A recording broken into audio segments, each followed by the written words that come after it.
The yearly budgets indicate the resources given to an institution for service delivery, but more importantly, they establish illustrative future budgets throughout the medium-term expenditure framework period and show the resource envelope for the upcoming year and 2 years after it.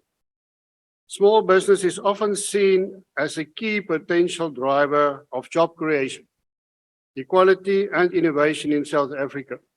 The National Development Plan argues that small business can open new opportunities to create jobs as well as be a route to economic empowerment.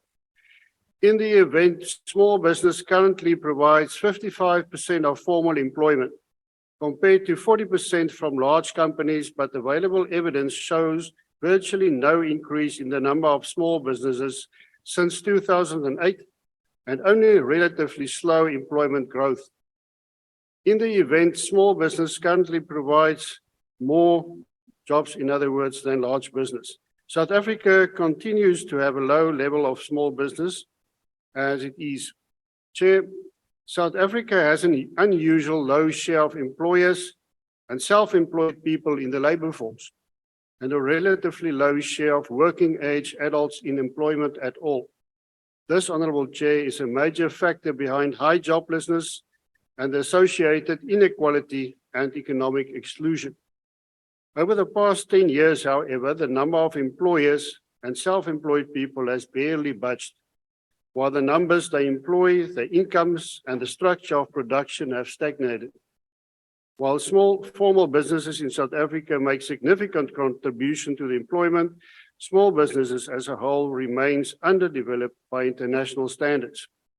Chair, it should be noted that the current budget of 896 million rand, down from 1.1 billion in the fiscal years 2021-22, due to baseline reductions made in the support with a bleak view for future recovery, will have a significant effect on service delivery, with a majority of fixed costs, such as office leasing, software licensing, and other goods and services rise at rates that are typically higher than the rate of inflation. Small businesses are still in disarray after the COVID-19 outbreak and the lockdown regulations imposed on South African economy by the government. While the small business sector is directly affected with power outages and load shedding, small enterprises, which employ the vast majority of South Africa's people and suffer greatly from 3 to 4 hours without electricity, are the backbone of the country's economy. The ability of government to pursue an expansionary fiscal policy was further severely decreased by the aftermath of state capture and corruption, which is unfortunately not mentioned in the report.